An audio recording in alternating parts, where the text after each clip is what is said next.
Vocês também em relação à função da fáscia. Antigamente, apesar de ter estudo científico sobre a fáscia, o grau de importância que se dava para esse tecido era muito pequeno. Então, basicamente, quando a gente falava sobre a fáscia e sua função, a gente descrevia que a fáscia ela tinha como função, né, revestir o músculo, dar formato para esse músculo, e permitir o deslizamento desse músculo sobre outro. Então, quando a gente falava sobre fáscia, muitas vezes ainda as pessoas falam sobre a fáscia, descrevem somente essas funções, a gente diz que a fáscia tem a função de revestir o músculo, dar formato para esse músculo e permitir o deslizamento desse músculo sobre o outro. Foi o que eu falei para vocês no outro vídeo, que é como se a gente tivesse aqui as fibras musculares, ou até mesmo que a gente vai ver outros grupos musculares associados com outros grupos musculares.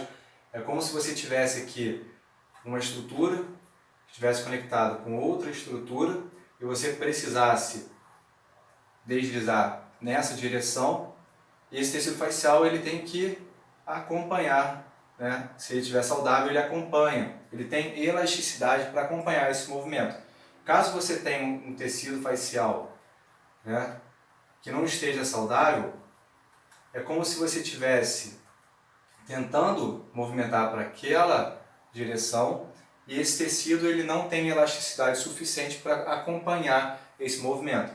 Então a gente chama que geralmente a gente diz que esse tecido facial está aderido, né? Ele está ele não está saudável, então ele não permite, né, que esse tecido ele tenha um bom deslizamento sobre o outro. Tá? Uma das funções da liberação facial basicamente é hidratar o tecido facial e diminuir a viscosidade da substância fundamental.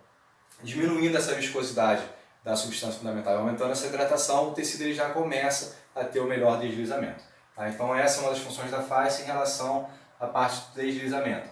Em relação a revestimento e formato, né, a gente diz que, por exemplo, um bíceps lá, ele tem o formato do bíceps porque o tecido facial reveste, por exemplo, esse grupo muscular.